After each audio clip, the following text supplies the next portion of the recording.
அனைவருக்கும் கணித வணக்கம். இப்போ பார்க்க போகிறது வட்டத்தின் பரப்பளவு. 1000 ஆண்டுகளுக்கு முன்பு கணக்கதிகாரம் என்னும் நூலில் தமிழர்கள் எழுதிய பாடல். எளிமையாக வட்டத்தின் பரப்பளவு கண்டறிய. அந்த பாடல் என்ன அப்படின்னா, வட்டத்தரை கொண்டு விட்டத்தரை தாக்க சட்டென தோன்றும் குழி அப்படிங்கிற பாடல்.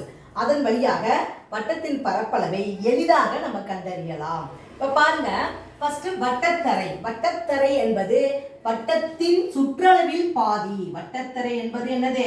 வட்டத்தின் சுற்றளவில் பாதி. வட்டத்தின் சுற்றளவில் பாதி.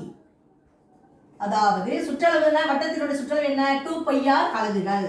அப்ப அதுல பாதி, வட்டத்தின் சுற்றளவில் பாதி, அதாவது 1/2 × 2πr அலகுகள்.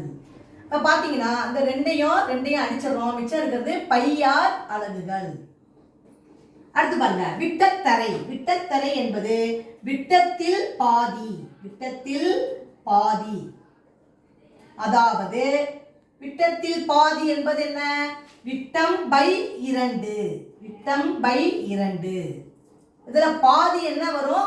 ஆரம். விட்டத்தில் பாதி என்னது? ஆரம், அதாவது r. இப்ப குழி என்பது பரப்பளவு. குழி என்பது பரப்பளவு. இப்ப என்ன செய்யறோம்? எல்லாத்தையும் பெருக்கி போட்டோம்னா வரக்கூடிய விடை வட்டத்தின் பரப்பளவு. இப்ப பாருங்க, வட்டத்தரை என்ன போட்டிருக்கேன்? 1/2 × 2πr போட்டிருக்கோம் ஃபர்ஸ்ட். அப்புறம் சுருக்கிக்கலாம். இது வட்டத்தரை. அதுல என்ன பண்றோம்? விட்டத்தரை. விட்டத்தரை என்பது ஆரம், r. இப்ப பாருங்க, இந்த 2க்கு இந்த 2 அடிச்சிடறோம். இப்ப மிச்சம் இருக்கிறது πr × r. இது பெருக்கினோம்னா என்ன வந்துரும்? πr² சதுர அலகுகள்.